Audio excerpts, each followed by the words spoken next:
네, 여러분 안녕하세요. 대한민국 최고의 방송 스픽스 최고의 프로그램 역전의 연사들 시간이 돌아왔습니다. 네, 저는 노영희 변호사고요. 진행을 맡고 있고요. 여러분들 오늘 또 함께 하실 멋진 분들 소개하겠습니다. 임세은 민생경제연구소장 겸 더불어민주당 선임 부대변인님 어서 오십시오. 네, 안녕하십니까. 네, 요즘 맹활약 중인 우리 스픽스 정치 에디터 이경 기자님 어서 오십시오. 네, 안녕하세요. 네, 본인에 대한 칭찬 그 얘기를 조금 하면 막 눈이 땡그레져가지고 절 쳐다보는데 앞으로 그렇게 말하지 마요. 좋아서요. 네, 정말 칭찬에 익숙하지 않은 겸손한 이경이었습니다. 쑥스러웠어요. 네, 그리고 강지호 이브니스 기자님 어서 오십시오. 네, 안녕하세요. 요즘 정말 활약이 대단했고 어제는 특히 스픽스 단독으로 이진관 부장이 우리 또 이하상 변호사를 감치하러 집행하는 그 모습을 현장에서 생생하게 중계해 주셨습니다. 고맙습니다. 네. 조금 이따가 뭐 그 얘기도 물어보도록 하고요. 정계한 변호사네. 변호사님 어서 오십시오. 예, 반갑습니다. 저를 소개하면서 교수라고 한 건 있었지만 변호사는 최초인 것 같습니다. 아니 이분이 사실 생각보다 이 법리나 이런 논리적이니까 이 그런 걸 되게 잘하셔가지고 약간 변호사보다 낫다 이런 생각 개인적으로 하고 있었거든요. 일단 뭐 들어보니 기분은 좋습니다. 자, 이제 오늘 방송 시작하기 전에 어제 있었던 그 이하상 변호사의 감치 집행과 관련해서 우리 강지호 기자에게 조금 그 당시 상황을 좀 물어보겠습니다. 그 장면을 사실은 직접 그 현장에서 목격한 사람이잖아요. 네, 맞습니다. 네, 어땠나요, 상황 자체가? 원래 그 재판이 한성진 부장이 맡고 있는 김용현의 위계공무집행 방해 재판입니다. 그러니까 원래 감치와는 전혀 관련이 없는 재판이었는데 네. 4시 10분경에 재판이 마무리가 됐어요. 좀 일찍 끝났죠. 근데 이제 경위들이 빨리 나가라는 거예요. 원래 나가라고는 하는데 계속 이렇게 재촉은 하지 않거든요. 그래서 이제 옷을 주섬주섬 챙겨서 나왔는데 거기가 408호 소법정이거든요. 사람이 한 20명 정도밖에 안 들어가기 때문에 경위가 많아봤자 한 2명 정도 있습니다. 근데 한 10명 정도 되는 경위가 에스코트 하듯이 쫙 서 있는 거예요. 갑자기 이렇게 바깥에 보니까? 이제 그런 경우를 처음 봤거든요. 윤석열 올 때도 그렇게 안 있어요. 쫙 서 있고 제 옆에 있는 분이 갑자기 지호 씨 저기 사복 입은 분이 소초경찰서 정보과에 있는 사람이다. 경찰이다라는 거예요. 와. 일과 시간에. 근데 깜짝 경찰이 올 놀랐겠네. 일이 없는 거잖아요. 그래서 제가 이제 기사나 이런 거 찾아보니까 이하상이 제가 있는 그 당시에 감치를 당한 상황이더라고요. 끝나자마자 이진관 부장이 와서 감치를 한 그런 상황이었다. 그러니까 사실은 우리가 이제 어제도 방송에서 얘기했습니다만 이진관 부장이 감시하자마자 사실 그 기사가 쭉 올라간 거잖아요. 네, 맞습니다. 그러면 이제 미리 기자들한테는 어느 정도 언지를 줬었나 봐요. 제 생각에도 이제 한 4시 한 20분경 이때쯤에 막 기사가 올라왔었거든요. 근데 저와 함께 있었던 기자분들 한 2분 정도밖에 안 계셨습니다. 근데 바로 이렇게 기사가 올라오는 거 보면 아마 엠바고로 좀 걸려있지 않았을까라고 좀 생각해 볼 수 있을 것 같습니다. 그렇습니다. 어쨌든 이진관 부장판사가 정말 한다면 한다 이 결기를 보여준 건데요. 솔직히 어제 그 뉴스를 보고 와 너무 시원하다. 너무 진짜 산뜻하다 이런 얘기 하시는 분들이 많더라고요. 특히 지금 김건희 1년 8개월 이후로 이 또 간만에 사법부에 시원한 소식을 접한 거 아니겠습니까? 드디어 이제 법치가 이렇게 하나씩 완성된다는 걸 볼 수가 있고요. 그동안 사실 이하상 변호사는 저는 과연 저 사람이 의뢰인의 마음은 대변하는 건 맞나라는 생각이 드는 게요. 이거 완전히 그냥 사실 어떻게 보면은 블랙요원 같기도 해요. 왜냐면 자꾸만 본인의 의뢰인이 김용현의 형량만 계속 늘려주고 있었잖아요. 게다가 이제 이진관 판사를 조롱하고 유튜브에서 막 함부라고 또 가족들이 막 협박하고 그러면서 슈퍼챗을 엄청나게 받고. 그러니까 이분은 어차피 이 법적인 판단이 의미가 없던 사람이었던 걸로 저희가 보여집니다. 그러니까 얼마나 얄미웠어요. 그리고 또 엄청 얄밉게 막 이렇게 가서 나불나불나불 그러잖아요. 막 조롱하고 뭐 하고. 그래서 정말 저는 이번 판단에 대해서 정말 미친 개한테는 몽둥이가 답이다라는 생각이 딱 들었습니다. 네. 그러니까 몽둥이를 때려주는 판사님을 보니까 모처럼 너무 시원했고 그래서 국민들이 채찍이 좀 내려간 듯한 기분이었다. 이제 이런 얘기인 거죠. 우리 이경 기자님도 어제 그 소식을 우리 강지호 기자랑 인터뷰하면서 처음 접하면서 어땠나요? 이런 일이 있었구나. 전 예전에 기자하면서 법조를 한 6개월에서 8개월밖에 출입하지 않았었어요. 그리고 이제 이 감치가 뭐지라고 해서 솔직히 저는 감치를 검색할 정도로 감치 개념이 없었어요. 많은 분들이 그러지 않았을까요? 네, 맞아요. 네. 그런데 이런 일이 있구나. 근데 처음에는 뭐 변호사가 본인 신분을 밝히지 않아서 나중에 이게 다시 이제 두 번째였잖아요. 그래서 그런 부분도 참 웃기다라고 생각하면서 어제 갔습니다. 저는 뭐 20일이 최장 기간이라고 하는데 이거는 내랑 관련해서는 이거는 진짜 한 200일 때려야 된다라고 생각합니다. 어제부터 계속 200일이 화두가 되고 있습니다. 네, 우리 정계평론가도 한마디 해주시죠. 이제 이분들이 그 고영일 변호사, 김진우 변호사가 그 뒤에 나와서 이제 엄청 반발하면서 나치 경찰이 무슨 비밀 작전 유승수 변호사 이런 예, 분들. 네. 예, 고영일, 김진이 네. 뭐 네. 이렇게 나와가지고 이제 뭐 나치의 비밀 경찰이 집행하는 것 같다라고 이렇게 얘기를 하더라고요. 그분들께 제가 조언 하나 해드릴게요. 재판 들어가서 그런 이야기 좀 하라고. 재판 직접 들어가서 공개 재판에서 이런 이야기 하라고. 지금 자 법집 파괴자가 바로 이진관 부장판사였다. 그리고 지금 나치 때 비밀 경찰이 활동하듯이 했다라는 이야기를 법원에 가서 하라고요. 지금 재판 다른 거 많이 남아 있지 않습니까? 네. 그렇게 해서 한 번 더 감치가 본인들도 되는지 안 되는지 한번 판단 안 받아보시라고. 바깥에서 표현의 자유 팔지 말고 법정 앞에서 이진관 부장판사 앞에서 진짜 한 번 더 해보라고요. 그럴 용기가 있는지 없는지 한번 보죠. 네. 그 이진관 부장이 저는 이 감치시킨 것도 상당히 섬세하다라고 느꼈었던 게 2월 19일 날 선고날입니다. 그러니까 내란 재판 본류 선고날인데, 그러니까 윤석열 사형당했던 그 재판이죠. 지기현이 담당하고 있는. 근데 이제 이하상 변호사 같은 경우는 감치가 풀려나는 날이 2월 16일입니다. 근데 이 변호사들은 계속 법리적인 판단을 받으려고 노력하는 게 아니라 정치 재판으로 몰고 가려고 지금 하고 있거든요. 네. 법적으로는 도저히 제 생각에 빠져나갈 게 없으니까 이거는 정치 재판이다. 정치적으로 이 재판을 풀어 나가야 된다라는 생각이 있어요. 그렇기 때문에 만약에 2월 19일 이후에 풀어준다라고 하면 분명히 절차라든지 이런 부분을 이의 제기를 할 거거든요. 그런 부분도 판단을 해가지고 어제 감치를 진행한 것이 아닌가라고 생각을 합니다. 네. 궁금해서 하나 여쭤볼게요. 이제 감치가 되면 본인은 전혀 무방비 상태에서 이제 잡혀갔잖아요. 그럼 어떻게 됩니까? 서울구치소로 일단 가면 독방에 들어갔는데 들어가면 일단 사복을 벗고 바로 거기에서 그 뭡니까 이제 죄수복을 줍니까? 일단 감시가 돼서 서울구치소로 인계가 되면은요. 예. 거기에서 이제 옷을 다 갈아입고 신체 검사를 하게 되죠. 예, 예. 예. 신체 검사를 하고 이제 몸에 이상이 없고 그다음에 뭔가 숨겨놓은 그런 흉기 같은 게 없고 이제 이런 것들을 확인한 다음에 그 옷이나 자신이 이제 가지고 갔던 물건들은 다 이렇게 따로 보관을 해서 네. 이렇게 넣어놓고요. 그다음에 이제 잘 모를 수 있는 사람들에게 연락을 해줍니다. 가족이나 이런. 아 가족에 이제 전화는 해줍니까? 예, 이제 제가 알기로는 예. 전화든 뭐 통지든 이렇게 하는 예. 것으로 제가 알고 있고요. 그리고 이제 그 변호사 입장에서는 이제 화가 많이 나지 않겠습니까? 그런 약간 좀 이제 진정하라는 의미에서 이제 약간 대거리를 안 해주고 네, 예. 이제 혼자 알아서 조금 시간을 좀 가져라라든지 이런 식으로 좀 하고 이제 예. 전체적으로 어떻게 지내면 되는지에 대한 이제 교육 이런 것도 좀 시켜주고 통지 같은 것도 좀 해주고 이제 이렇게. 당장 이제 옷이 없을 거 아니에요. 내복 같은 건 그러면 거기서 사야 됩니까? 아니면 내복까지 요즘 감옥 가면 줍니까? 저 그 잘 몰라가지고 그 겨울에 노변이 감옥 수영복이라는 전문가인가요? 게 안 약간 그래도 손바지 같은 거 궁금해서. 주는 걸 아는데 근데 내복이 필요할 거 아니에요. 실제로 굉장히 춥지 않습니까? 아니 안 그래도 궁금해서 그 부분에 대해서 이제 제가 물어봤어요. 아, 그래요? 첫날에 영치금이 들어오지 않는데요. 그래서 네. 기본적으로 주어진 것만 입는다. 맞아요. 추가적으로 내복이라든지 뭐 더 추가적으로 그 내부에서 살 수 있는 게 있대요. 네. 그런 걸 전혀 못 산다. 그래서 제가 어제 많이 추웠어야 돼. 그저께요. 뭐 많이 추웠어야 되는데 막 그런 얘기를 혼자 그런 얘기를 하고 있었습니다. 여기서 질문은 그러니까 처음에 주어지는 게 내복부터 주느냐, 내복부터 주느냐. 기본적으로 그 옷을 아니 그러니까 줘서. 손바지 속옷은 줄 것 같은데 내복은 안 줄 것 같다고요. 그래서 엄청 추웠는데 뭐 잘 견뎠는지 궁금하기도 하고. 뭐 냉방에 넣어놓는 건 아닙니다. 아니 근데 난방이 됩니다. 하필 오늘 날이 풀렸어요.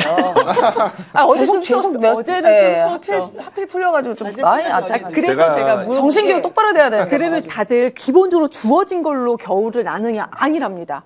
영치금으로 더 추가적으로 더 보온을 위해서 뭐 구매를 본인이 해야 될, 사죠. 예. 예, 구매를 할 수밖에 없대요. 그러니까 그런 환경이라는 거죠. 거기에는 근데 그 사람은 사실- 기본밖에 갖추지 못했다. 반성 좀 하고 나오라고 제가 하는 이야기입니다. 거기 들어가서 왜 들어갔는지 누가 탄압해서 갔다고 생각하면 아무도 없는데 본인만 저렇게 하고 그다음에 한 보름쯤 있다가 16일 날 출소하지 않습니까? 또 나왔어. 계속 저렇게 하면서 본인 영웅담 이야기할 거 아니에요. 거기서 훈계했니 가르쳤니 그 사람들이 다 감동을 먹었니 어떠니 할 거 듣는 게 벌써 스크린처럼 제 머릿속에 가길래 한 번 더 또 법정에 가서 추가 감치를 당할 만한 본인의 발언을 할 것 같으면 직접 법정 가서 하라는 말까지 제가 좀. 일단 감시는 법원에서 재판하는 도중에 재판을 방해하는 정도의 난동을 부렸을 때 행해지는 그런 절차이기 때문에 뭐 구치소에서 화를 낸다고 해서 감치가 되는 건 아닙니다. 다만 이제 그 안에서 내부적으로 그런 일이 벌어졌을 때 교도관들이 못하게 말리고 그럼에도 불구하고 난동 부리고 난리를 치게 되면 거기에 대해서 또 이제 징계 같은 건 할 수 있겠죠. 그나마 이하상 변호사에게 위로를 드릴 수 있는 거는 거기 가면 본인들 친구들 많잖아요.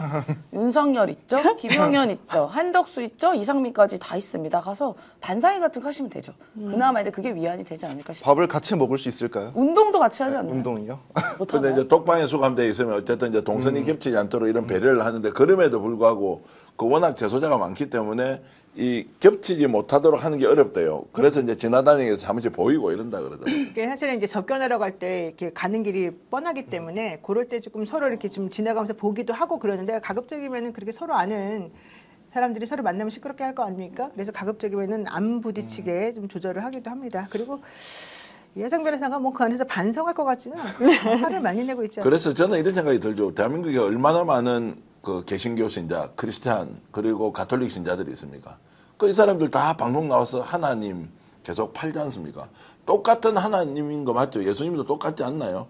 그런데 어떻게 그분에 대해서 설명하는 방식이 저렇게 다를까? 윤석열 지금 매일 성경 보고 기도하고 있고 국가를 위해서 국민들을 위해서 매일 기도하고 있대요. 이 사람이 하는 기도하고 진짜 대한민국의 정의와 진실을 밝히기 위해서 등불처럼 사시는 그 수없이 많은 성직자들이 있잖아요. 그 사람들이 하는 기도가 다르다 같다 이게 저는 잘 모르기 때문에 아마 들어가면 네. 비슷한 사람들끼리 비슷한 기도를 하지 않을까 이런 생각이 좀 근데 들어요. 어쨌든 감시가 직접 되는 걸 봤기 때문에 범죄 위하력은 있을 것 같아요. 그래서 더 이상 이 변호사들이 뭐 시끄럽게 떠들어도 더 이상 이렇게 노골적으로 재판부를 모욕하거나 이런 행동은 조금 줄어들지 않겠나. 그리고 대한변협에서 지금 제재하는 건 어떻게 가 있습니까? 그것도 이제 해야 되냐. 그때 뭐 큰 소리 치면서 언론에 보도자를 다 냈는데. 그게 6개월 안에 하겠다라고 얘기를 했고 지난 이게 11월 19일에 있었던 일이기 때문에 지금 현재 소명 자료를 받고 있다라고 얘기를 좀 하고 있습니다. 대한변협 회장도 이럴 때 좀 자신이 좀 건의라기보다는 책임감을 다하는 의미에서 빨리빨리 소집해서 소명받고 징계해서 변호사 자격을 뭐 2년, 3년, 최대 몇 년까지 이렇게 중단시킬 수 있습니까? 저희들이 기본적으로 이제 조사위원회에서 징벌 같은 거를 이제 내리게끔 되어 있고요. 거기에서 보면은 그 변협의 사람 뭐 3명, 그 다음에 외부 인사들 뭐 몇 명 해가지고 검사들 뭐 판사들 이런 사람들 이제 모여가지고 이제 징계를 하게 되는데요. 실제 이 사건 같은 경우에 이제 감치가 된 것이 뭐 아주 죽을 죄는 사실은 이제 아니거든요. 그래서 보통 이런 경우에 뭐 변호사 제명까지 이르거나 뭐 중단시키거나 이렇게까지도 갈지는 사실은 잘 모르겠습니다. 근데 이제 품위 유지 의무 위반을 했기 때문에 현실적으로는 뭐 6개월 이상 뭐 이제 이런 식으로 될 수도 있기는 한데 그거는 좀 확인을 해봐야 될 것 같고요. 현재 사실 이제 그 변협은 기본적으로 아시다시피 좀 보수적인 성향들이 좀 많아서요. 이건 좀 지켜봐야 될 것 같아요. 봐줄 가능성도 높다는 거네요. 그럼 그리고- 기대하지 않겠습니다. 네.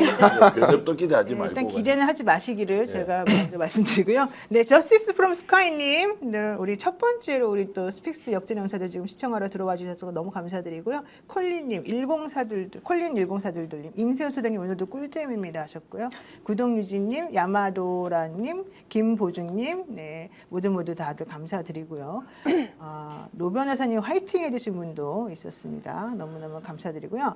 양양님께서 이하상 감치 정도로는요 이제 도파민도 안 나올 거니까 재판기를 제대로 나와주기를 바랍니다 이러셨고요.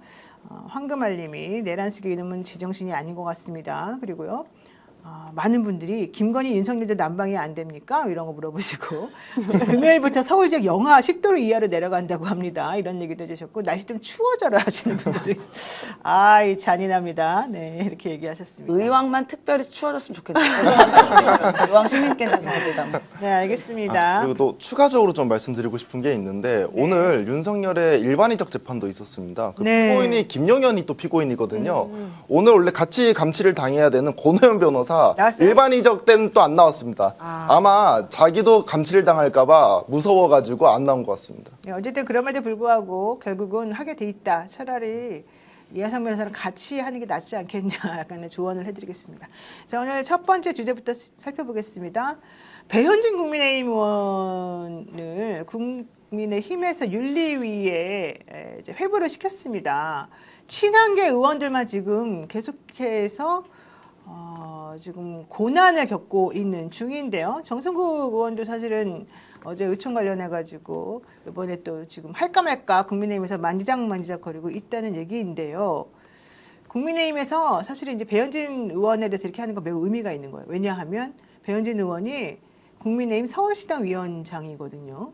실제 지방자치단체 선거 관련해가지고 어쨌든 뭐 되든 안 되든 공천을 받아서 뭔가 한번 나와주는 거 되게 중요하고 특히 강남이나 이런 쪽은 사실은 가능성도 좀 있기 때문에 이 뭐 강남구청장이라든가 이거 되게 중요하지 않습니까?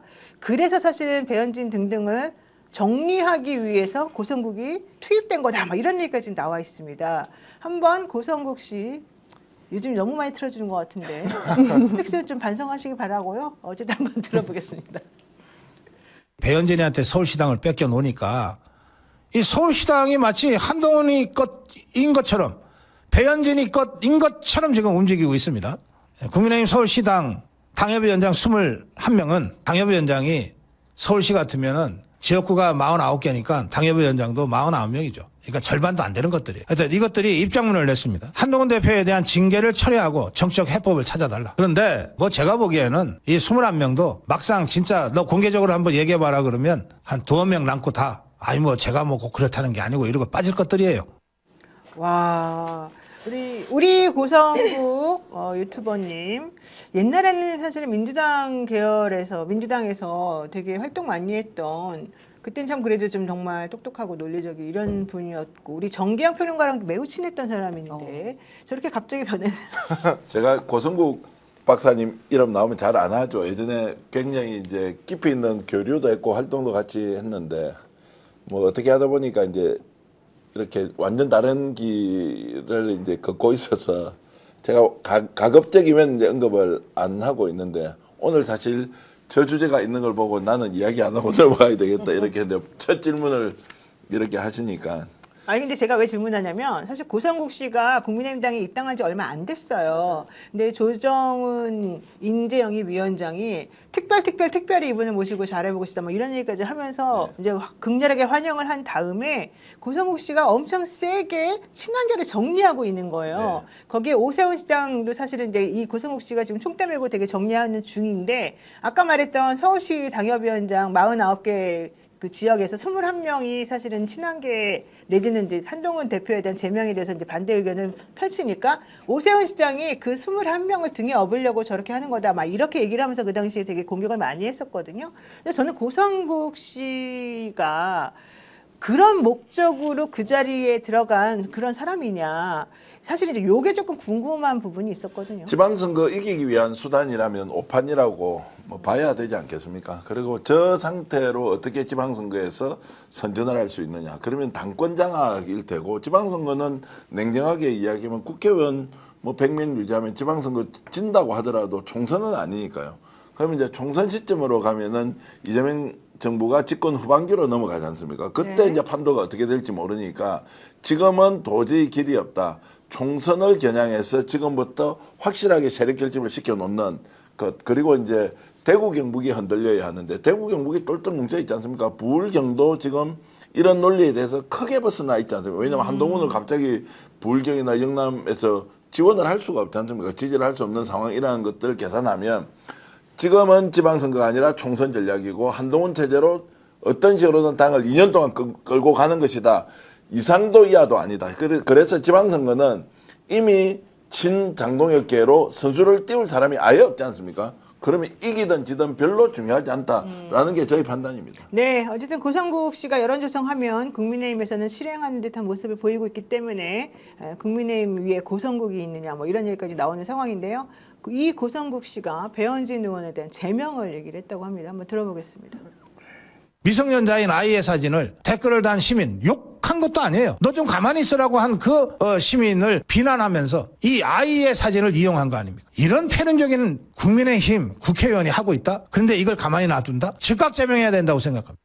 네, 진짜 그러한 제명의 전초전인지 모르겠습니다만 지난번에 배현진 의원이 자신의 페이스북인가요? 거기에 이제 댓글단 일반인하고 싸우면서 그 사람의 그 가족 사진, 특히 아이 사진을 올리면서 이제 문제가 됐었고 그거를 내리라고 여러 사람들이 얘기를 했었었는데 본인이 끝까지 버티다가 결국 이제 나중에 마지못해 내렸고 사실은 이제 그런 종류의 일은 하지 말라고 본인이 예전에 입법한 것도 있어서 더 문제가 됐었거든요. 그러니까 맞습니다. 사실 이제 그 장동혁계 입장에서는 친한계라고 불려지는 사람들 어떻게든 꼬투리 잡고 빌미 잡으려고 하고 있어요.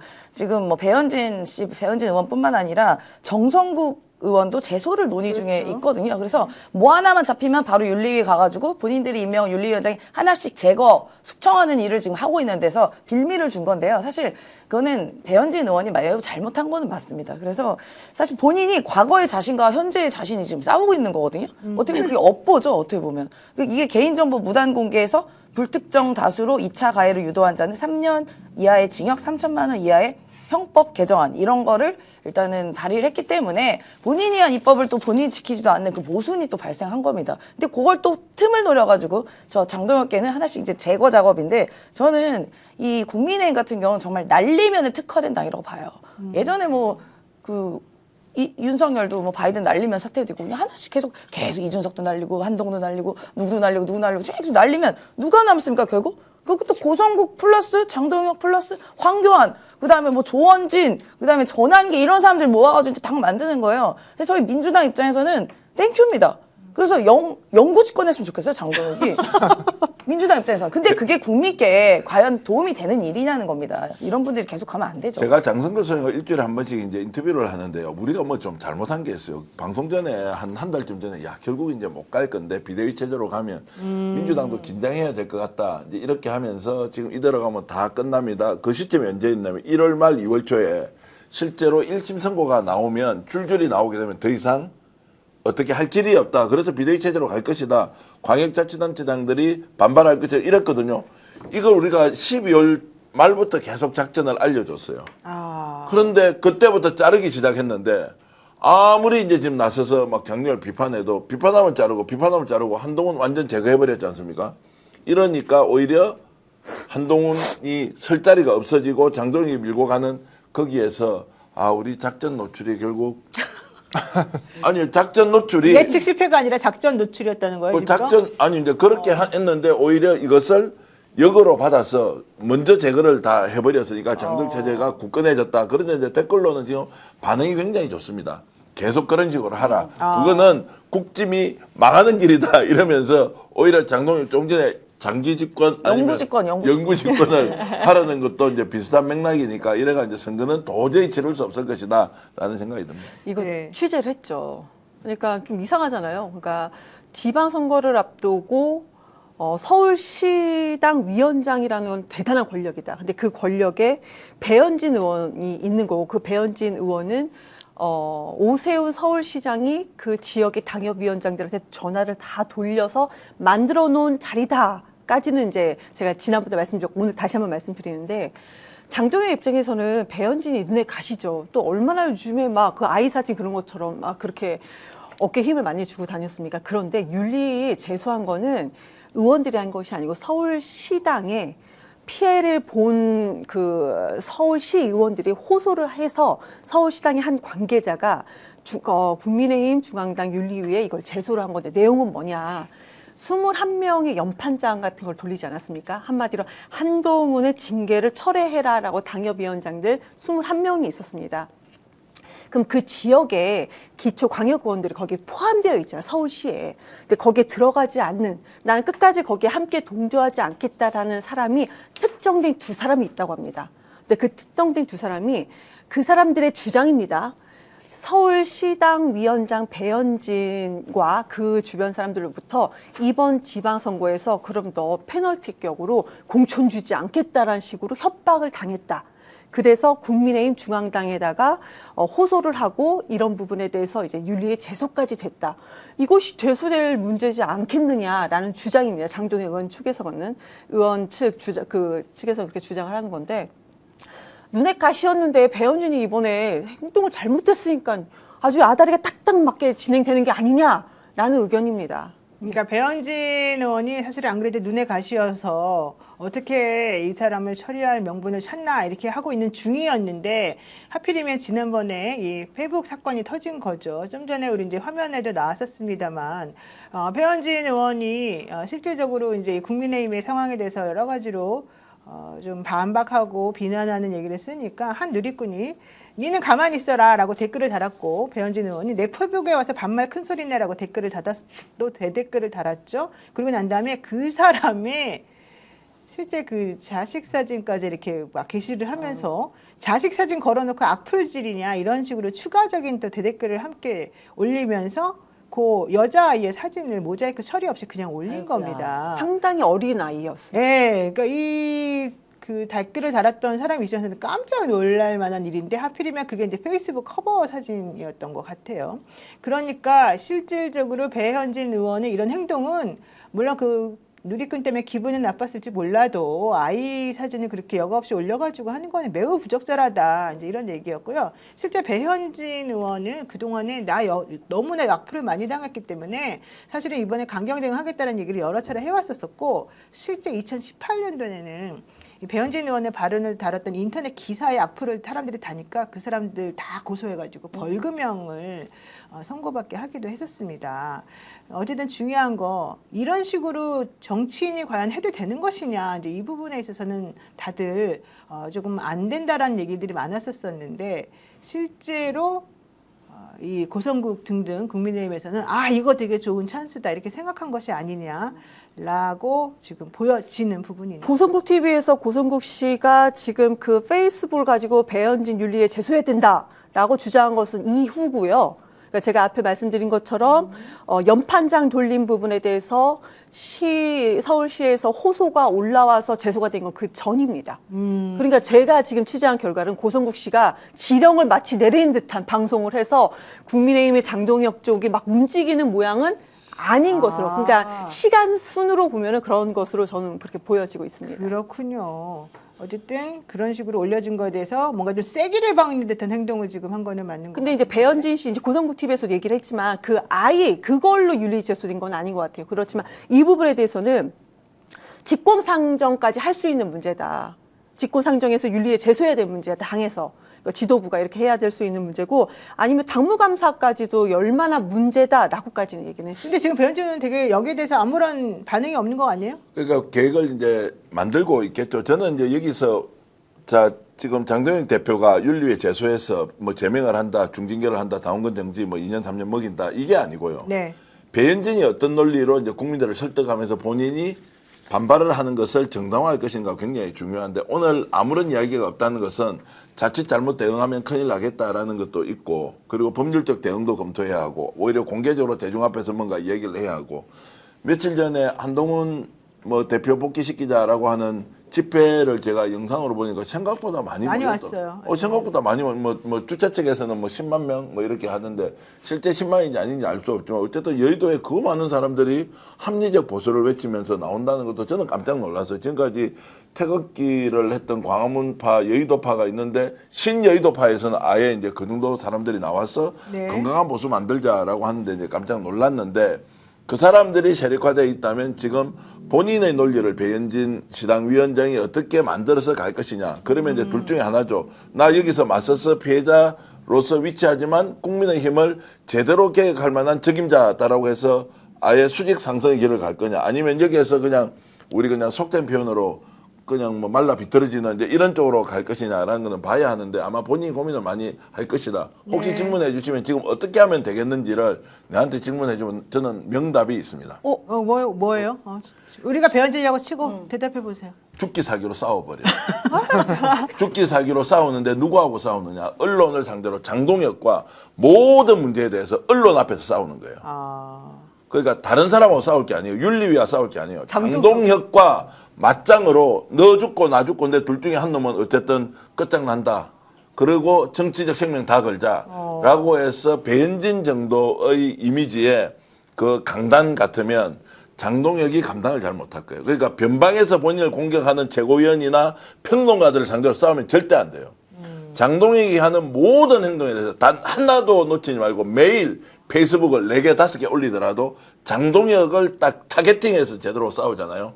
아, 그러면 효과 좋은데 이거 돈 받고 컨설팅 해야 되는데. 별로 돈 주고 싶은 마음이 안 생기는데 그래요? 일단 중요한 건 배현진 의원은 정치 풍향계를 불릴 정도로 그때그때마다 사실은 세력이 있는 쪽을 향해서 뭔가 생존하는 그런 모습을 보여왔다. 첫 번째. 두 번째, 지금 사실 정계한 대표 이렇게 말하는 이유는 배현진 의원이 생각보다 전투력이 엄청 강하다. 홍준표 전 시장하고도 절대 싸워서 밀리지가 않는다. 그리고 이 사람이 사실 언론을 잘 알아서 뭐 아나운서 출신이니까 그런 것도 있겠지만은 실제 본인의 말이 어떤 식으로 언론에 기사화되는지를 너무 잘 아는 것 같아요. 그래서 장동혁 대표도 사실은 대선 내지는 1.5선 치고는 정치를 잘한다고 얘기가 지금 되고 있으나 배현진이 생각보다 오히려 타겟팅해가지고 싸우게 되면 이번에 본인의 정치적 중량감을 나경원급으로 크게 할 수도 있다. 지금 이렇게 뭐 보시는 그렇게 것 보는 같아요. 거죠. 아 근데 이건 돈 안 받고 해주는 건 사실 공짜치고는 아주 좋은 거예요.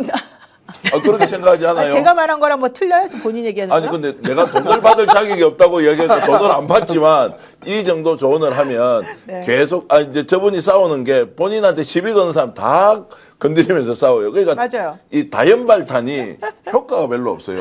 딱 하나만 타겟해서 계속 싸우고 변방에서 하는 거는 노코멘트 하잖아요. 네. 그러면 누군가 공격을 할 때도 노코멘트 하면 노코멘트도 기사가 돼요.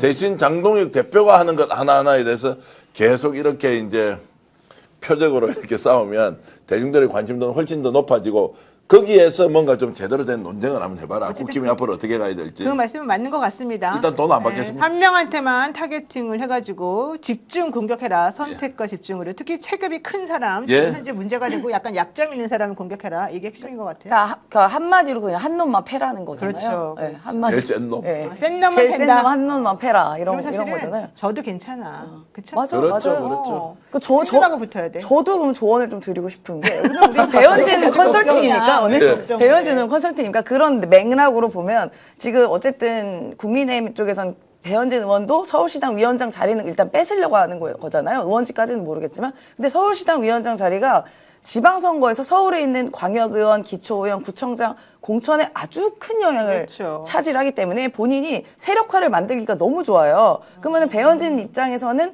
이 사람들을 이 자리를 뺏길 수가 없습니다. 그러면 만약에 서울시당 위원장을 뺏으려고 하는 시도가 온다. 그러면 장동혁 방법을 쓰시면 됩니다. 그 장소 그대로 단식했던 데 거기 가서 장동혁보다 더 길게 단식하세요. 이야. 장동혁을 상대로. 단식하라고. 그게 제대로 된 1대1 타겟팅. 네, 네. 더 길게 하면 되죠. 8일 했잖아요.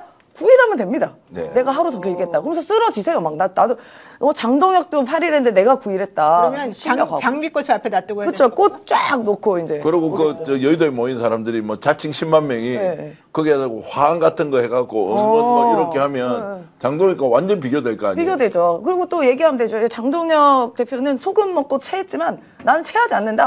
끝까지 난 단식한다. 뭐 이러고 죽을 각오를 한다. 덤벼봐라 이렇게 하는 거죠. 네, 나는 소금 먹어도 안 체한다. 괜찮은 것 같은데. 거기다가 내일 가처분하면 신청 이런 건 이제 윤리위 제소하고 뭐가 징계 나오면 그런 것도 이제 법적으로 보장하면 싸움을 길게 가져갈 수 있죠. 아유, 왠지는 좋겠다. 왜 이렇게 배현진 의원이요. 전 못한다고 생각해요. 하면 좋은데 배현진 의원이 지금까지 목소리를 냈을 때 본인 스스로 혼자서 똑바로 서서 목소리 낸 적이 아무도 없습니다. 홍준표 콩카콜라를 떠서 배현진 의원 국회의원 된 거라고 저는 그 시기상 그렇게 보여집니다. 근데 홍준표 공격할 때 뒤에 누가 있었는지 아시잖아요. 윤석열 대변인 할 때 그랬어요. 윤석열 대변인 할 때. 근데 대선 때요. 최근에도 싸웠는데. 최근에는 이제 별거 본인은 국회의원이니까요. 지금은 뭐 그 시당 위원장이니까. 홍준표 그리고 힘 빠지니까 그냥 한마디. 그렇죠. 하는 그리고 거예요. 배현진 힘 의원이 보세요. 페이스북에 아이 사진까지 올려서 그렇게 공격할 정도로 짜잘한 사람이 네. 그렇게 크게 할 수 있느냐 못한다라고 생각을 합니다. 네, 저도 넘어가고 싶습니다만 계속 이어져서 이것까지만 말씀드리겠습니다. 못한다. 자, 어쨌든 배짱이 배현진 없다. 걱정 그만하고요. 김현태 전 707 단장인가요? 12.3 계엄 당일에 병력을 이끌고 국회에 침투한 혐의를 파면되었던 이 특수임무단장. 이 사람이 유튜버 전한길 씨를 찾아가서 본인하고 유대를 강조했는데 이렇게 말했답니다. 군인들이 좌편향된 언론에 세뇌되고 있다. 애국 유튜버들이 운영하는 진실된 뉴스, 전한길 뉴스를 보면 뭐가 진실인지 알 수 있을 것이다. 이런 주장을 하면서 사실은 되게 자기가 왜 바뀌었는지 이거 전부 다 언론 탓이다. 뭐 이런 얘기를 좀 하고 있다고 합니다. 한번 들어보죠. 제가 뭐 180도 바뀌었다고 이제 레거시 미디어에서 좀 저를 공격을 하는데, 제가 바뀐 것은 진실을 알아감으로써 대다수 우리 레거시 미디어, 특히 뭐 MBC, JTBC 등이 완전히 허위 조작 보도를 한다, 이런 사실을 알게 된 것이고, 두 번째는 정군 사령관이 민주당에 회유되었구나 하는 두 가지 사실을 알면서 점점 알게 되면서 점점 진실을 제가 파헤쳤습니다. 그래서 제 모습이 바뀐 것이지, 제가 뭐 진실 덮기 위해서 센스를 바꾼 건 전혀 아닙니다. 그러니까 갑자기 저렇게 행동하는 건 이제 본인이 이제 파면도 됐고 또 불구속 기소도 되고 이제 이런 부분 때문인 것 같은데, 본인은 이렇게 얘기합니다. 현재는 정치에 관심이 없다. 그냥 나는 책을 써서 청년들에게 비전을 제시하고 싶다. 진실을 밝히는 데 집중하겠다. 또 더불어민주당도 이미 윤석열의 비상계엄을 미리 알고 치밀하게 준비해서 대응했다는 사실이 밝혀지고 있다. 나도 공감한다. 이것은 부정선거와 함께 음모론이 아니고 여러분의 노력으로 조금씩 밝혀지고 있는 진실이다. 소리 없는 전쟁이 이미 시작되고 있다. 이제 이런 얘기를 했습니다. 이 사람이 이제 사실 본인이 먹고 살 수 있는 방법이 없다고 생각하고 연금도 막 반으로 반밖에 줄어들고 이러니까 지금 화가 나서 이러는 걸까요? 어떻게 왜 이러는 걸까요? 저는 이 사람 되게 치사한 사람이라고 생각을 하는 게, 제가 기억이 납니다. 24년 12월 9일 날 대통령실 거의 근처에서 전쟁 기념관이죠. 기자회견을 했어요. 눈물의 기자회견을 했습니다. 저 그 당시에 현장에도 있었거든요. 그래서 야, 저 사람 정말 그래도 이 상황 때문에 어쩔 수 없이 그런 행동을 했구나라고 생각을 했어요. 왜 그러냐면 이제 707 부대원들한테 미안하다, 뭐 김영현이 시켜가지고 그런 거다, 안타까운 피해자들이다, 다 내 잘못이다, 이렇게 인터뷰를 하거든요. 근데 갑자기 이렇게 완전 뒤바뀌어가지고 뭐 계엄은 정당하다고 이야기하고, 각종군이 지금 진술한 것들은 민주당 의원들이 시켜가지고 가스라이팅 해가지고 그 진술을 대통령에게 불리하게 하고 있다, 지금 이렇게 주장을 하고 있는 거잖아요. 특정 세력에 이용됐다고 얘기하고 있죠. 특정 세력에게 이용당했다라고 이야기를 하고 있는 거잖아요. 이 사람은 계엄이 끝나고 나서 계엄이 실패로 돌아가니까 본인에게 유리한 상황, 어떻게 하면 유리할까라고 생각을 하는 거고, 그래서 기자 인터뷰를 했던 거고, 그 이후에 본인이 재판에서 불리하게 이루어지니까 지금 반대편으로 붙은 것 같습니다. 그래서 이 사람은 정말 삶 자체가 되게 치사한 사람이 아닌가. 애초에 신념이었으면 더 나았다라고 저는 생각이 듭니다. 전환기 씨가 오늘 방송에서 변호사 비용 대주겠다 이렇게 말했더니, 큰 응원 주셔서 감사하다. 애국 유튜버 분들께서 조금이나마 도움이 될 수 있도록 제가 어디든 언제든 달려가겠다, 이런 얘기를 했다고 하는데요. 사실 정기라 씨도 변호사비 좀 주세요, 이런 얘기를 하고 있던데, 전환기 씨 유튜브에 나가면은 슈퍼챗이 그렇게 많이 쏟아진다고 하더라고요. 어제도 사실 슈퍼챗이 막 풍년이었다고 하던데. 세상이 이제 이판사판 뭐 되는 대로 뭐 내한테 유리한 대로 다 결정하고 산다면, 이제 저 김현태 씨 같은 경우에는 이제 지금은 이제 어중간한 행보거든요. 왔다리 갔다리 이렇게 하지 않습니까? 이제 선택하겠지. 본인이 실제 있었던 일을 국민들한테 고백하고 오히려 연금이 반으로 줄더라도 정직하게 살든지. 이 사람은 이제 거짓말을 계속했단 말이에요. 그게 이제 들통이 났는데, 지금은 이제 전환길 TV까지 나가서 하는 것은 나라도 살아야 되겠다라고 생각을 하면, 이제 이렇게 해서 유튜버 선언하고 계속 이렇게 해서 그곳 쪽에 서서 뭐 애국이라고 본인이 이제 스스로 얘기했잖아요. 그게 애국이라고 생각하면 뭐 저렇게 전락하고 마는 것이라는 생각이 네, 듭니다. 맞습니다. 김정태님께서 현태 기자회견 할 때 같이 울어줬는데 707을 배신하다니 너무 속상하다, 이런 얘기도 하셨고요. 000 요원님께서 김현태야, 부하들이 다 보고 있다, 정신 차려라. 이게 아무래도 그 관계자 아닌가 생각이 들고요. 성호조님도 제복 입은 나라를 지키는 사람이 왜 충성이 무엇이고 육세를 낳았다는 사람이 국가관이 왜 이러냐, 이런 얘기를 많이 하셨고요. V7님도 그래도 군인으로 근무했던 사람인데 웬만큼 옳고 그른 건 분별해야 되지 않겠냐, 이런 얘기 했었어요. 이 사람이 얼마나 잘못했냐면, 내가 본인이 했던 행동 때문에 문제가 생겼는데 정치에 악용을 당했다 그러잖아요. 네. 제일 비열한 방식으로 본인이 지금 해명하고 있는 거예요. 맞습니다. 제일 비열합니다. 네. 저 사람에 대해서 저는 평론을 길게 하고 싶지도 않고요. 그냥 한마디로 저 정도의 망상과 저 정도의 지능이 돼야 내란 공범이 된다, 이렇게 생각합니다. 네. 김현태 씨 처음에 이제 그 12월 9일 날 기자회견 오전에 했을 때, 저 그때 마포대교를 제가 건너고 있었거든요. 걷고 있었어요. 저 진짜 같이 울었어요 그때. 그때 뭐라고 했냐면 상관 지시에 본인이 좀 이용당했다는 것을 우회적으로 돌려서 얘기하고 가장 많이 말한 게 내 부하들은 내 지시를 따른 거지 잘못이 아니다. 울면서 막 얘기를 하는 거예요. 제가 얼마나 감동을 받았는지 그 기자회견을 한 번 다시 돌려서 또 들었거든요. 근데 지금은 계엄은 합법적 결단이다 이렇게 얘기를 하니까 추합니다. 네, 미소 이마트 주타트님도 쩐의 영혼을 판 거 아닐까요? 악어의 눈물 잊지 말아야 되겠습니다. 이러셨고요. 야마도라님도 180도 표변한 역겨움의 끝판왕이다 이런 얘기 했는데요. 진실이 정말 밝혀져서 실제 무엇이 옳은 것인지 우리들에게 좀 알려주었으면 좋겠습니다. 자, 이번 주제 보겠습니다. 민주당하고 조국혁신당의 합당 제안 관련해서 지금 찬반 얘기들이 계속 나오는데요. 유시민 작가가 김어준 씨 그 겸손은 힘들다 뉴스공장에 나와서 아침에 절차 가지고 시비 걸지 말아라 이러면서 이제 합당 찬성론 쪽에 힘을 실어줬었거든요. 여기에 대해서 한준호 의원이 왜 저러냐 이러면서 또 서로 좀 반대되는 입장을 얘기하고 있는데 한번 보겠습니다. 합당에 반대하는 사람은 합당에 반대하는 이유를 얘기를 해야 돼요. 절차를 가지고 시비 걸지 말고요. 자기가 찬성하면 절차 가지고 시비 걸겠어요? 내심 반대하는데 반대하는 이유를 말할 수 없을 때 절차 갖고 시비 거는 것. 보면서 제가 지금까지 봐왔던 유시민 작가님이 왜 저러실까?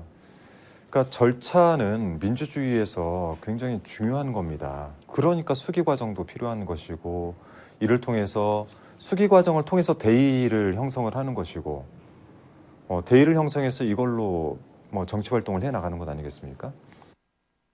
네, 한준호 의원 말씀 중에 자막이 좀 잘못 나갔습니다. 쑥의인데 수기라고 잘못 나갔습니다. 좀 양해 바라고요. 지금 인터뷰를 정기현 대표가 했거든요. 한준호 의원의 얘기는 정확히 뭡니까?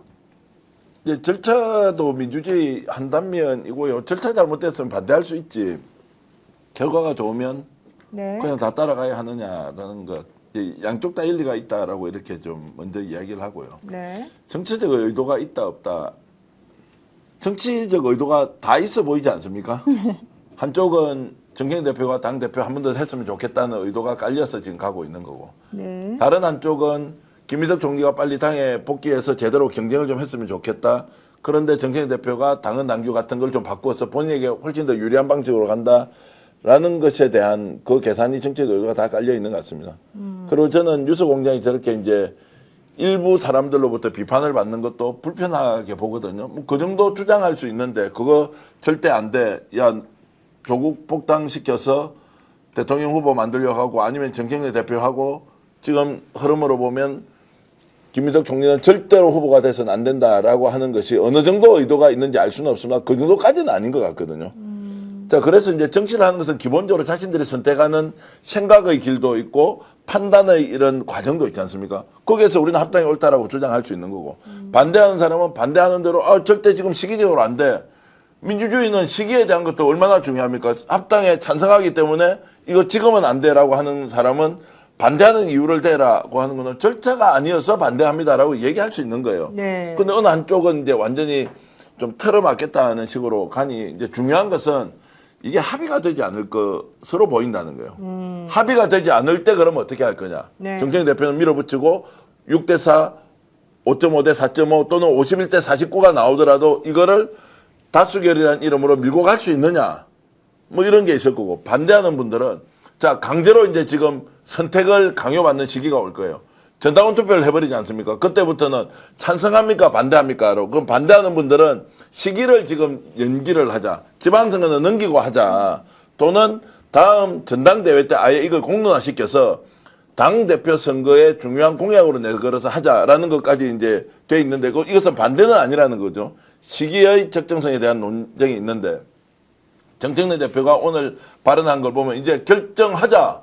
당원들한테 물어보자. 그 전에 여론조사 하자. 이렇게 가버렸어요. 그러면 그때 노영희 변호사는 권리당원인지 아닌지 저는 모르겠지만 어떻게 해요? 권리당원으로 있는 분들은 자 그때는 나는 찬성, 나 반대. 이걸 정치인들은 강요받게 될 거예요. 왜냐하면 선거 출마를 또 하지 않습니까? 네. 이제 이런 것들로 보면 당은 굉장히 수습 안 되는 혼란으로 빠질 가능성이 있기 때문에 어찌됐든 이것을 합당을 하자 반대하자라고 하는 이분들이 당 지도부의 일원으로서 지금 정치적인 합의를 해내야 한다. 이제 이것을 지금 우선 말씀드리겠습니다. 사실 이 한준호 의원이 이제 이런 얘기를 공개적으로 또 하고 나니까 우리 게시판에도 의견이 반반으로 갈립니다. 남 김영대님도 반드시 심판하자 한준호 이런 분이 있는가 하면 황금하려면 유시민이 지정신이 아니다 이런 얘기도 있으시고 YJ 소피님도 이번만큼은 유시민 생각에 동의하지 못해요. 좀 실망했습니다. 이런 분 계시고 또 문상돌님은 한준호 바라는 게 도대체 뭐냐 이런 얘기도 하시고 김정태님 유시민 평소에 좋게 봤는데 선을 넘네요. 뭐 이런 얘기 하시는 분도 계시고요. 진짜로 반반으로 많이 갈리고 있는 것 같은데요. 우리 그 내부 사정을 잘 아시는 우리 구 대변인님 괴롭죠? 그러니까 지금은 어떠한 이야기를 해도 양방에서 욕을 먹습니다. 그래서 사실 뭐 저도 지금 민주당의 그 선임부 대변을 당직을 갖고 있기 때문에 어떠한 특정 부분에 대해서 이게 옳다 그르다 말하기가 너무 어려워요. 그러다 보니까 이제 원론적인 얘기를 할 수밖에 없는데 뭐 다 저런 의견도 존중하는 거고 우리 시민분들이나 지지자분들께서 갖고 있는 생각도 다 존중하는 거고 당연히 민주주의는 시끄러운 게 맞습니다. 그게 조용하면 그게 북한인 거죠. 하라고 까고 제명해버려 하면 국민의힘 아니겠습니까? 그러니까 우리는 지금 그런 제안에 대한 합당에 대한 여러 가지 논의와 수기의 과정이 있는 그런 시끄러운 단계에 있는 것이고 결국 중요한 것은 우리가 민주당이 또 혹은 또 범여권이 지금 시작하는 이재명 정부를 잘 뒷받침해서 성공한 정부를 만드는 게 가장 우선순위고요. 그다음에 내란 척결 아직 안 됐습니다. 이 부분도 또 중요하게 저는 봐야 되고 특히 지금 대통령 계속 민생 이슈 던지잖아요. 부동산 잡겠다고 몇 날 며칠 공언하고 있지 않습니까? 이걸 또 우리가 정당에서도 잘 뒷받침해서 조력을 해드려야 되는 것이 우리의 의무이지 않나 싶습니다. 사실 어제 1인 1표제가 통과가 되면서 생각보다 찬성표가 그렇게 퍼센테이지가 높지 않다 이제 이런 얘기도 했고 실제 이현주 최고위원 같은 경우는 무슨 60%냐 52% 아니냐 계산해봐라 막 이런 얘기 좀 나왔거든요. 근데 또 정청래 대표는 어쨌든 찬성이 되고 이게 통과가 됐기 때문에 정치적으로는 안도의 한숨을 지금 쉬고 있는 거 아닌가 생각이 좀 들어요. 제가 우려하는 것은 지금 너무 많은 것을 걸고 싸워요.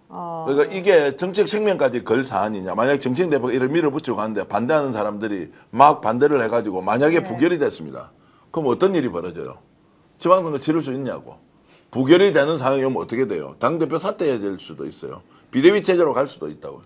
두 번째, 지금 반대하는 쪽에서도 시기의 문제가 적정하지 않다라고 하는 거 충분히 인정. 그러면 다른 대안이 뭐냐라고 해서 이제 시간을 좀 연기를 하자. 그러면 당대표가 내가 이런 권한도 없느냐. 내가 정책 결단을 하기 위해서 판단을 했는데 이런 식으로 지금 지도부에서 동의해 주지 않는 그러면 내가 당대표가 후수합이냐라고 했을 때 또 할 말이 없을 수도 있어요. 그래서 저는 당사자의 합의가 제일 중요하다는 것이고 여기에서 첫 번째로 고려해야 될 점은 이재명 대통령을 어떻게 지금 판단할 것이냐 우리가. 이재명 대통령 이런 상황이 있는 것이 좋습니까 나쁩니까? 누가 보더라도 나쁘잖아요. 그럼 이걸 누가 해결할 것이냐. 우선적으로 저는 정청래 대표가 한 발 물러서는 것이 맞다고 봐요. 충분히 이해하고 합당에 대한 논의도 이제 공론장에 올려놨지 않습니까? 네. 그러면 반대하는 사람들이 이렇게 강하게 오니까 지방선거 끝나고 하겠습니다라고 하는 순간 저는 리더십이 엄청 폭넓어지고 확대될 것으로 생각이 됩니다. 그러면 이걸 우회적으로 반발하고 있는 국무총리 당에 오더라도 선거에서 이기기가 쉽지 않다고 생각하죠. 오히려 격렬하게 논쟁을 하면 할수록 오히려 반발심이 생겨서 정청래 대표로는 당을 맡길 수 없다라는 여론이 확산될 수도 있거든요. 그래서 지금 반대하는 분들이 동의해 주기 이전에 우선적으로 정청래 대표가 이 반대하는 강도를 생각해서 본인이 통큰 리더십으로 일단 수년을 하고 지방선거 끝나자마자 전당원 투표하는 것은 당이 체계가 잘 돼 있지 않습니까?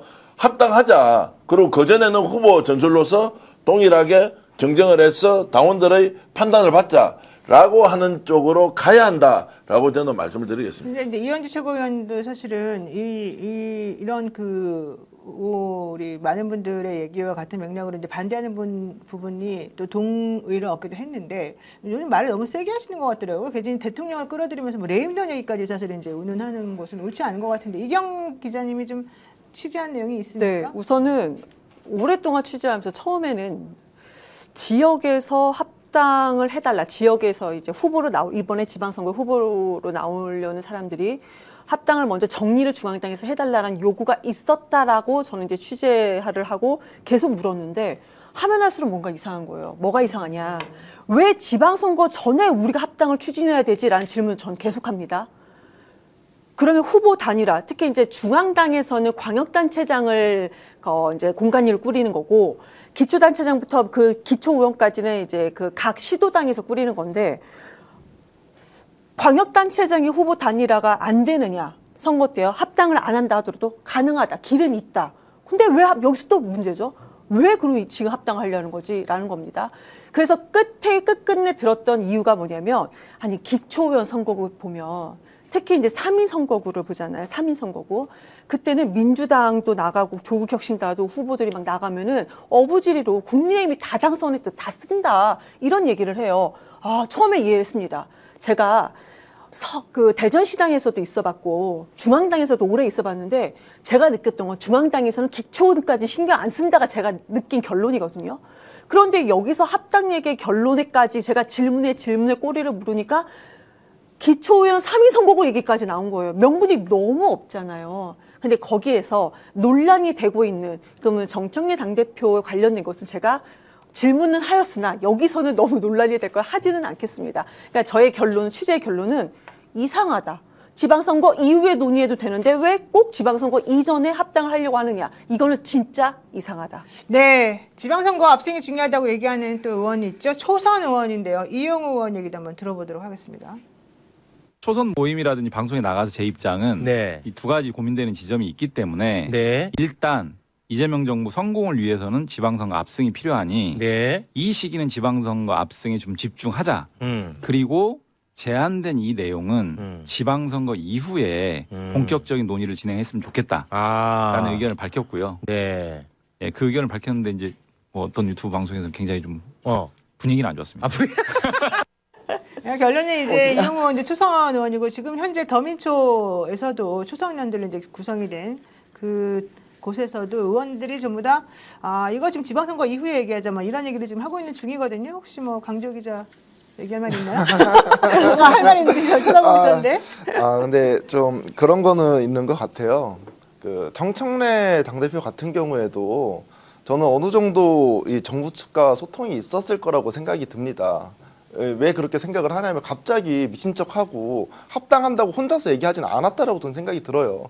약간 그런 거죠. 인력 사무소에서 어이 정씨 한번 한마디 해봐 해가지고 그런 거는 전 아니라고 생각을 합니다. 그래서 어느 정도 정부와 소통이 있었고 어느 정도 합의를 봤기 때문에 합당 이야기를 꺼냈다라고 첫 번째로 생각을 하고 두 번째로는 이제 정부나 이런 쪽에서 이제 같이 이야기를 나눠가지고 합당 얘기를 하면 네. 논란이 좀 커질 수도 있잖아요. 이게 좋게 흘러갈 수도 있지만 나쁘게 흘러갈 수도 있으니까 정치적인 부담감을 좀 정청래 대표가 질 수 있는 그런 확률도 있지 않느냐라는 생각이 듭니다. 사실은 저희 이분 뉴스 내에서도 이 얘기를 우리 김대호 기자가 많이 하거든요. 저는 잘 안 하지만 구독자 이제 1000명 정도 저희도 빠지기는 했는데 빠졌어요 지금? 예, 그래서 다 빠졌잖아요. 그래서 저는 사실은 이미 일어난 절차는 저도 문제가 있다라고 생각을 합니다. 최고위원이나 이런 분들 몰랐으니까 문제가 당연히 있다고 생각을 하고, 근데 이미 일어난 상황이기 때문에 첫 번째로는 합당을 찬성하냐 반대하냐가 그러한 뭐가 더 합리적인가를 이야기를 해야 되고 그게 결정이 됐다라고 하면 그 이후에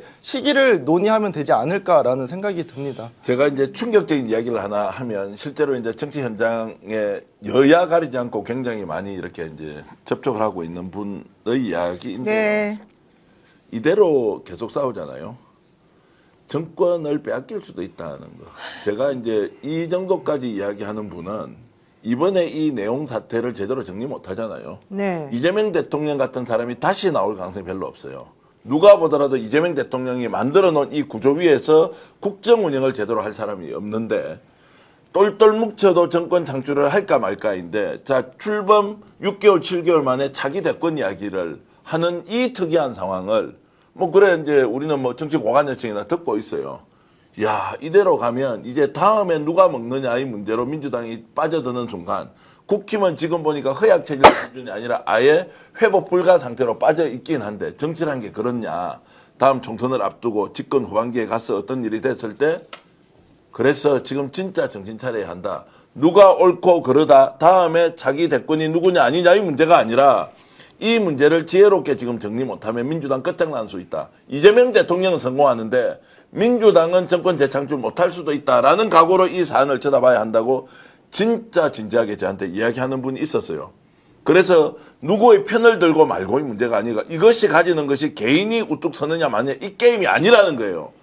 이재명 대통령이 바꿔놓은 세상은 지금까지 보지 못했던 원판의 대변화가 일어난 이 상황에서 과거의 질서 생각, 내가 후보되면 된다, 당 2번 잡으면 된다, 조국 대통령 되는 건 뭐가 문제냐, 자 국무총리 김민석 대통령 가려면 지금부터 경쟁 제대로 뛰어들어야지, 이런 수준으로 접근해서 안 된다는 거예요. 민심을 어떻게 얻는지 이재명 대통령한테 배웠는데 네. 지금 현재 이재명 대통령의 국정 운영 위에 올라타서 야 이제 다음은 저예요 이 방식으로 가는 수준으로 어떻게 정권 창출할 수 있느냐라고 생각하면 그냥 골방에 다 들어갔어. 야 어떻게 할래?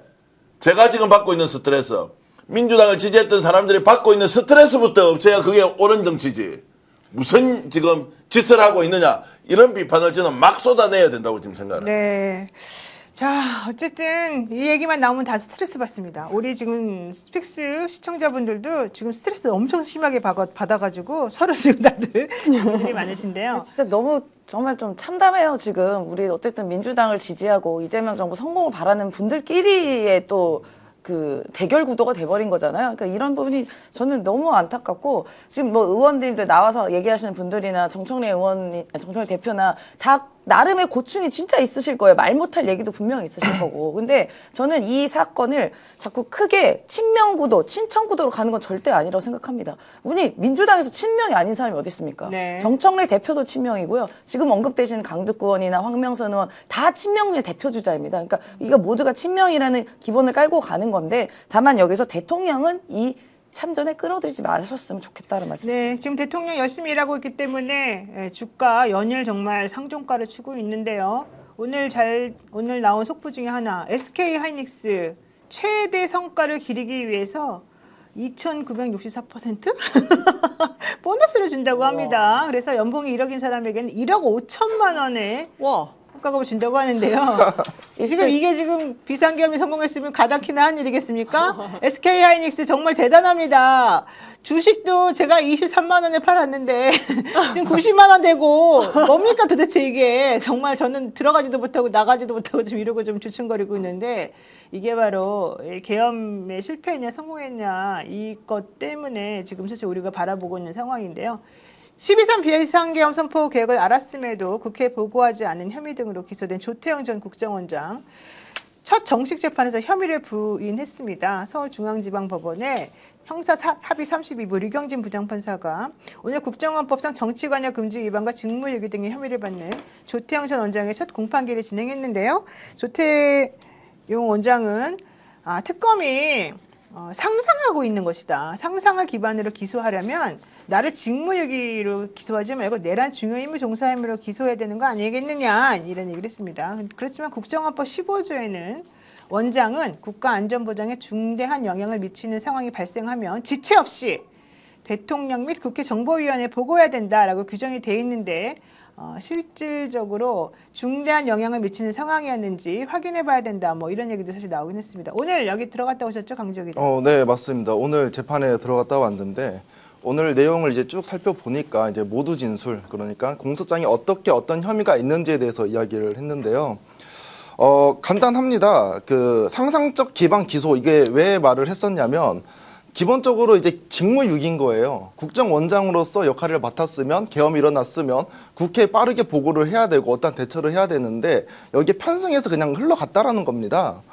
근데 이러한 상황에서 변호인들은 뭐라고 주장을 하냐면, 아니다, 만약에 너네가 정확한 증거를 가지고 했다라고 하면 내란주의 의무 종사로 이 공소장을 썼어야지, 직무유기로 쓴 것 자체는 너네가 상상을 기반으로 썼기 때문에 정확한 물적 증거가 없기 때문에 이렇게 쓴 거다. 전혀 반성의 태도를 보이고 있지 않고 있습니다. 네, 조은석 특별검사팀에서는 조태영 원장이 비상계엄 당시 국정원장의 의무를 다하지 않았다는 이유로 지난해 11월에 구속 기소를 했습니다. 윤석열이 계엄 선포하는 그 계획을 알았으면서도 홍정원 전 국정원 1차장으로부터 계엄군이 이재명 한동훈 잡으러 다닌다라는 보고를 받았음에도 이걸 국회에 보고하지 않았다 이런 얘기하고요. 또 하나는 홍 전 차장의 동선이 담긴 국정원 폐쇄로 영상을 국민의힘 측에만 제공을 하고 자신의 동선이 담긴 영상은 더불어민주당 측에 제공하지 않았기 때문에 국정원법상 명시된 정치 관여 금지 의무를 위반한 혐의도 같이 받고 있는데요. 재판부에서는요. 3월 중순에 기일당 2~3명씩 증인 신문을 하고 3월 말이나 4월 초에 변론을 종결하겠다라고 좀 얘기를 했습니다. 오늘 재판부의 태도를 보아서 어떻게 결론이 날 것 같아요? 오늘 뭐 재판부의 막 뚜렷한 그러한 뭐 특징은 전 드러나지 않았다라고 보입니다. 뭐 예를 들면 이진관 부장 같은 경우는 확실히 형량이 더 많이 나오겠다는 생각이 들었었고 이제 뭐 등등의 그런 판사들의 성향이 보이잖아요. 아마 이 판사님 같은 경우에는 제가 재판을 쭉 들어가면서 성향을 한번 잘 파악해 보도록 하겠습니다. 네, 장익수님께서요. 그러니까 민주당 사람들 정신 차리세요. 내란도 제대로 해결 못하면서 주도권 싸움이나 하고 있습니까? 이재명 대통령 때문에 민주당이 지금 있는 거 아닐까요? 내란 종결하고 검찰 개혁 좀 신경 써주세요. 이 두 가지 제대로 못하면 정말 국민들이 가만히 있지 않을 것 같습니다. 이런 얘기도 했습니다. 저는 이제 이재명 대통령 국정 운영에 대해서 더 많은 박수와 격려, 응원, 우리는 따라쟁이처럼 막 잘합니다, 좋습니다 이렇게 갈 거는 이제 그렇게 해야 된다. 그리고 이재명 대통령이 결국 지방선거를 치를 거예요. 민주당이 치는 지방선거가 아니죠. 명확할 겁니다. 그래서 그 성과가 민주당에서 이겼다라고 하는 것도 있겠지만 대통령이 치르는 지방선거. 그런데 민주당의 지도부는 지금 현재 너무하다. 이래서는 안 된다. 이게 내란 세력을 종식시키고 정권 출범한 지 7개월 만에 자 합당이냐 아니냐 당원 주권 다 좋은데 그거 가지고 지금 내용이 일어나 버렸어요. 뭐 갈등이 있지만 해소가 되는 게 아니고 더 증폭되고 있어. 그래도 나는 가겠다라고 하는 방식 이게 되느냐. 그러면 설득을 시켜서 그 반대하는 세 사람의 최고위원을 어떤 식으로든 포용하면서 합리적 안을 만들어내든지 아니면 정청래 대표가 여기에 대해서 수년을 하겠습니다. 당원 여러분 제 뜻을 알아주시고 지방선거 끝나면 바로 하고 지방선거 올인할 테니 뭔가 수인기구 같은 걸 만들어서 조국혁신당과 후보 단일화 문제를 어떻게 룰을 정해서 조혁당도 받아들이고 민주당도 받아들이는 안을 만들어 볼까요? 그리고 조국 대표 현실적으로 자 지방자치단체장 출마하려고 한다 또는 국회의원 출마하려고 한다 이것도 민주당에서 우당에 대한 예의로서 충분히 논의하겠습니다. 뭐 이렇게 할 수 없나요? 네, 어떤 얘기를 하든지 간에 모든 얘기가 그쪽으로 수렴이 되는군요. 왜냐하면 스트레스가 너무 많이 받아가지고 이게 어디 가든 다 황당하네요. 똑같아요 지금. 네. 어디 가든 지금. 네, 진짜 스트레스 이제 말씀하셨는데 정말 공감이 가는 게 이제 저번 주 같은 게 저도 방송 거의 안 하고 스픽스 나와서 말 거의 안 했었거든요.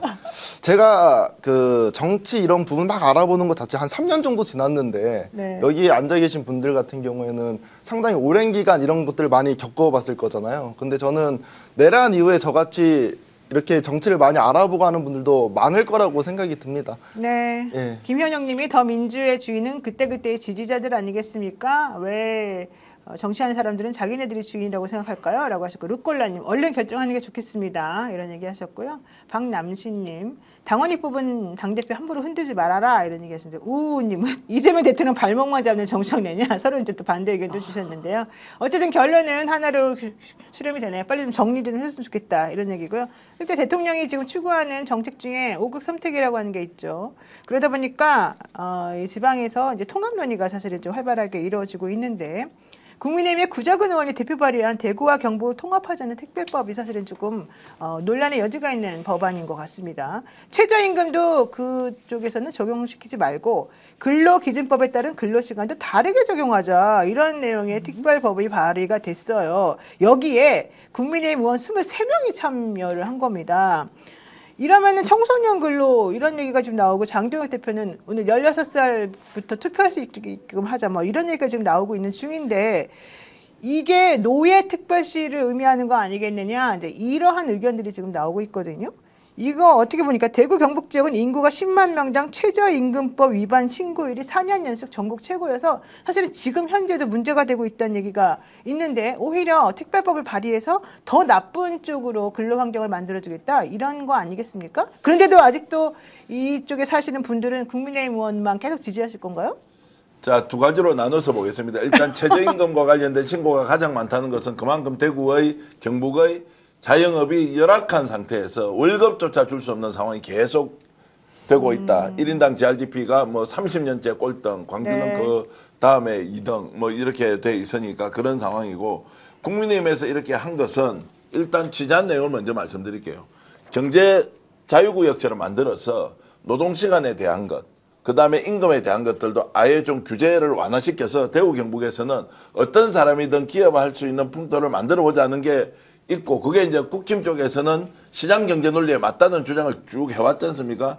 그런 것이고 당연히 민노총을 비롯해서는 야 이게 말이 되는 소리냐 국제 규범이 있고 대한민국 법이 있는데 그걸 무시한 특별법을 어떻게 만든단 말이냐 통과될 가능성이 없지만 인식이 그렇게 아니하다는 쪽 그러나 국힘 쪽에서는 이런 방향으로 가서라도 기업을 좀 유치해보자 뭐 이런 것들이 이제 상중되어 있는데 중요한 것은 대구 경북이 한 목소리로 국회의원들의 일부 반대도 무릅쓰고 통합특별법을 2월 달에 통과시키자고 하는 사실이 매우 중요하다. 그럼 이재명 대통령이 지금 5극 3특입니까? 네. 자, 이렇게 이제 가고 있는 데서 오히려 광주 전남에서 출발하고 대전 충남과 함께 간다니까 대구 경북도 무조건 지금 합쳐야 된다라는 것이 불이 붙어 가지고요.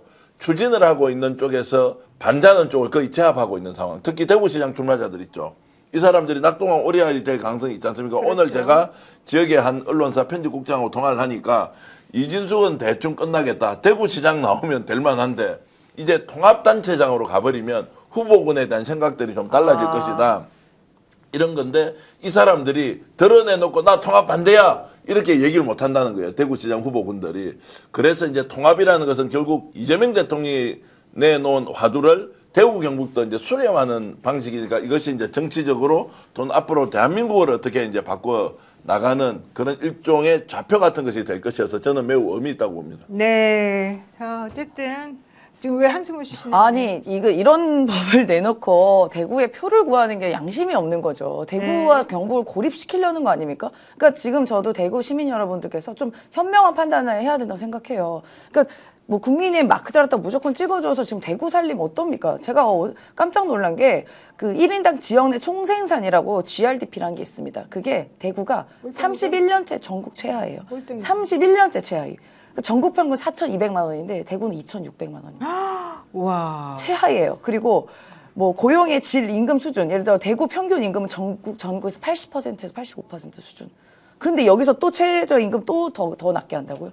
그 대구를 지금 뭐 멸망시키려는 겁니까 지금? 대구도 네. 변호사비가 사실은 거의 최저입니다. 아. 전체로 봤을 때 제가 그래서 좀 많이 아는데요. 만드라님이 대구 경북 독립해라 이러셨고요. 구석할배님도 악덕 기업을 모셔서 지역을 발전하겠다는 겁니까? 이게 뭡니까? 이러셨는데 실제 통합이 되면 나라에서 지원을 20조로 해준다는 것이고요.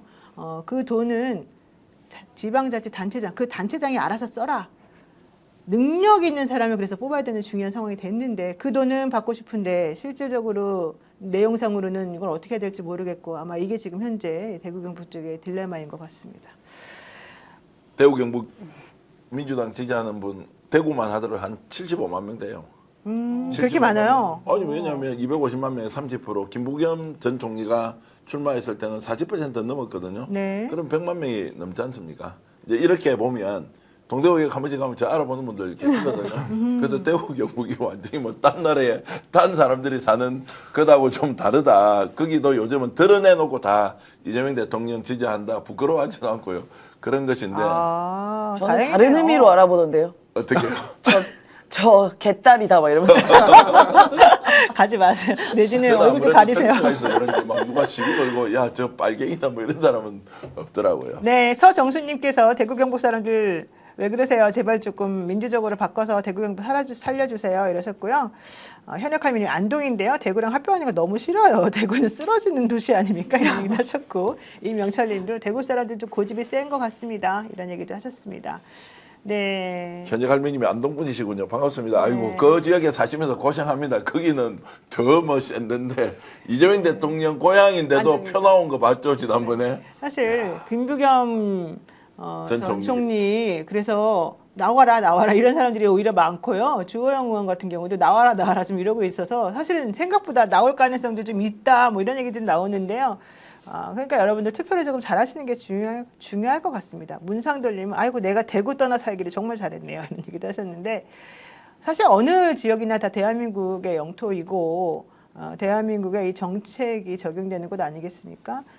사실은 우리가 좀 냉정하게 무엇이 정말 우리 지역을 위해서 필요한 그런 투표인가를 꼭 확인하시고 좀 그냥 관습적으로 무조건 우리 식구니까 찍어줘야지 이렇게 하지 마시고 진짜로 우리 지역을 위해서 어떤 식으로 내 한 표를 적용하는 것이 좋은가 한번 생각하시면서 하는 것도 필요할 것 같습니다.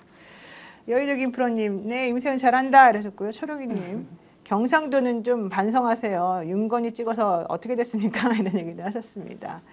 네, 많은 분들이 우리 방송 보시면서 진짜 나라 걱정을 많이 하시는 것 같은데요. 네. 이런 방송 계속해서 정치권에서 좀 많이 봐주셨으면 좋겠고요. 당연하다는 듯이 한번 찍으면 무조건 밀어주는 그런 사람들은 되지 않았으면 좋겠습니다. 바로 그런 의미에서 이 광고를 제가 하겠습니다. 당연하다는 듯이 한번 가입해놓고 계속 사용하는 인터넷 TV 이러시면 안 됩니다. 3년 이상 계속 사용하고 계시다면 비교원에서 갈아타시고 사은품도 챙겨가시기 바랍니다. 인터넷 TV 신규 가입 시 48만 원이고 휴대폰 구입 시 최대 50만 원이고 정수기 렌탈 시 최대 30만 원의 혜택을 드립니다. 최대 128만 원의 혜택을 만나실 수 있습니다. 지난번까지는 108만 원의 혜택을 드렸는데 20만 원 더 추가로 올렸습니다. 여기에 인터넷 가입하신 후에 쓰시던 휴대폰, 알뜰폰 그대로 통신사 변경하시면 최대 30만 원 혜택도 같이 드립니다. 본인 가입 후에 추천을 통해서 지인이 가입하면 최대 4만 원의 이마트 모바일 상품권도 드립니다. 이 지인 추천하는 경우에 8만 원 드렸는데 또 이제는 4만 원으로 줄었죠. 이 정책이 조금 바뀌니까 여러분들이 그때그때마다 필요한 혜택을 노리시면서 한번 연락해 보시는 것도 중요할 것 같습니다. 어쨌든 중요한 거 비교원에서는요. 개인정보 보안 철저해서 한 건의 보안 사고도 없습니다. 8억 이상의 보증보험을 가입해서 한 분도 억울한 분이 없도록 준비되어 있으니까요. 인터넷 TV, 휴대폰 정수기 비교원에서 하시면 좋을 것 같고요. 자세한 내용은 1670-2571를 통해서 상담 받으시거나 더보기 링크 혹은 네이버에 비교원 검색하시고 상담 신청하시면 됩니다. 그리고요 또 정말 중요한 알림이 있습니다. 벌써 설날이 코앞인데요. 소중한 분들께 드릴 선물 고민 아직도 못 끝내셨는지요. 걱정하지 마십시오. 스픽스몰이 전국을 뛰어서 가장 귀하고 실속 있는 구성으로 여러분들께 상품을 제공합니다. 명품 과일, 전복, 반건조 생선, LA 갈비, 홍삼, 녹용 등 백화점 퀄리티 그대로 가격은 스픽스 공동구매 특가로 낮춰서 제공해 드립니다. 주는 분은 뿌듯하고 받는 분은 감동하는 선물. 인기 품목이 조기에 품절이 되기 때문에 여러분들께서 이 방송 보시면서 연락하셔서 한번 확인해 보시는 게 중요할 것 같고요. 지금 바로 스픽스몰에 들어가서 구경해 보시면 정말 좋을 것 같습니다. 어제도 제가 말씀드렸습니다만 우리 더불어민주당의 서미화 의원님이 저에게 어제 정확하게 말씀하셨습니다. 나 스픽스 많이 보는데요. 스픽스몰에 상품도 제가 많이 구입했습니다. 너무 좋더라고요. 제가 아는 모든 분들에게도 다 선전했고요. 저희 방 보좌관들이나 비서관들도 사보고 너무 좋다고 얘기를 하시더라고요. 스픽스 대표님께 꼭 전해주세요. 이러셨습니다. 우연의 일치지만 다음 주 인터뷰하는데 하셨어요. 아니 서미아 의원님은 한번 모시고 네. 진짜 인터뷰를 하고 싶었는데 기회가 없었는데 이번에 연락이 닿아서 한번 모셨을 때 두 편을 좀 찍어서 네. 제대로 왜 정치를 하시는지 정말로 이제 사회적 약자라고 해야 됩니까? 그분들의 대변자인데 막 얼마나 열심히 이렇게 하십니까? 늘 존경하는 의원님이셨는데 다음 주에 하여튼 모시고 인생 이야기 한번 제대로 해보려고 합니다. 네, 제가 주선했다는 거 잊지 말아주시고 어저께 서영교 의원 그 북콘서트를 국회에서 했는데 대회실이 꽉 차고요. 의원님들이 진짜 많이 오셨는데요. 문제는 뭔지 아십니까? 출판기념회 북콘서트니까 이제 당연히 이제 책을 구입을 하셨을 거 아닙니까? 네. 그거를 사진을 찍어가지고요. 개혁신당의 김정철 최고 이런 분들이 이거 고발하겠다 이런 얘기 지금 하고 있다는 겁니다. 그래서 서영교 의원이 너무 당황스럽고 그래서 오늘 페이스북에 그런 거 하지 말아라 나한테 왜 이러느냐 이런 얘기도 좀 하셨는데요. 북콘서트에서 책사면서 돈 주는데 그 책값을 그럼 받으라는 거예요. 받지 말라는 거예요. 무료로 줘도 문제가 됩니다. 그럼요. 그게 더 문제가 되는 문제가 거죠. 되죠. 네. 그러니까 아니 그러면 책값을 얼마 줬는지 모르는데 그냥 무조건 니네가 받았다고 하고 줬다고 보면 그대로 믿어야 되냐? 이거 고발하겠다. 이런 내용을 지금 얘기를 하고 있다는 겁니다. 제가 개혁신당에 한 말씀 드리면 그거는 법적으로 제도를 바꾸든지 아니면 출판기념회 하는가 시비 걸지 마세요. 그걸 시비 걸 게 없어서 조금 전에 최고위원 누구라고요? 아니 그러니까 그런 분들 그렇게 하지 마시라고요. 그리고 이제 진짜 싸울 만한 내용 가지고 싸우고 아니면 국회에서 빨리 법 발의해 갖고 출판기념회를 아예 못하게 하든지 유일하게 합법화돼 있는 맞습니다. 일종의 그 대중을 만나고 또 모금을 좀 할 수 있고 인쇄를 합법적으로 받을 수 있는 그 길을 그래도 부족한 정치자금을 좀 채우기 위해서 하라는 거 그렇게 시비 걸지 마라 이런 말씀 드리고요. 어제 저도 갔거든요. 아, 저 못 뵀는데. 아니 사람이 너무 많아가서 뭐 그 일단 출판 기념회 당사자에게 접근을 할 수가 없겠더라고요. 맞아요. 그래서 뭐 저는 뭐 더 좋은 방법을 하나 썼죠. 그것도 말씀드릴까요? 네. 제가 신랑을 만났어요. 장유식 변호사. 장 변호사 진짜 오랜만에 예전에 방송하다 간두실 보다가 네. 그렇게 이렇게 이제 악수를 한번 하고 눈도장을 찍고 바로 돌아왔죠. 제가 만나게 해드리겠습니다. 어제 못 만나셨습니다. 아 그렇습니까? 청계한 대표님 와주셔서 너무 감사해요. 열심히 하겠습니다. 야, 세균교 의원 목소리 똑같다. 야, 멋져요. 네. 아이고야. 재건님, 정기현 대표님 날마다 역전용사들에 출연하시기를 바라겠습니다. 아, 감사합니다. 야, 감사합니다. 정말 중요한 말씀하셨고요. 오랜만에 나왔는데 칭찬해 주시니까 힘이 납니다. 평화생물 민물 과장님께서요. 국민의힘 사람들은요 그렇게 죽을 듯이 싸워도 서로 비리는 안 들추던데 민주당 왜 그러시는지 모르겠습니다. 왜 당내에서 서로 진심으로 주저앉히려고 하나요? 내란 청산이라도 끝내고 하세요. 이러시면서 많은 분들이 민주당 이거 혹시 네 분 때문에 이렇게 좀 망가지는 거 아니야 걱정해 주셨는데 아 걱정하지 마세요. 이러다가 또 다시 잘 되긴 할 겁니다. 어쨌든 중요한 거 이게 그렇게 극단적인 상황으로 가지는 않도록 우리가 전부 다 응원하고 또 많은 목소리를 내는 것이 중요할 것 같습니다.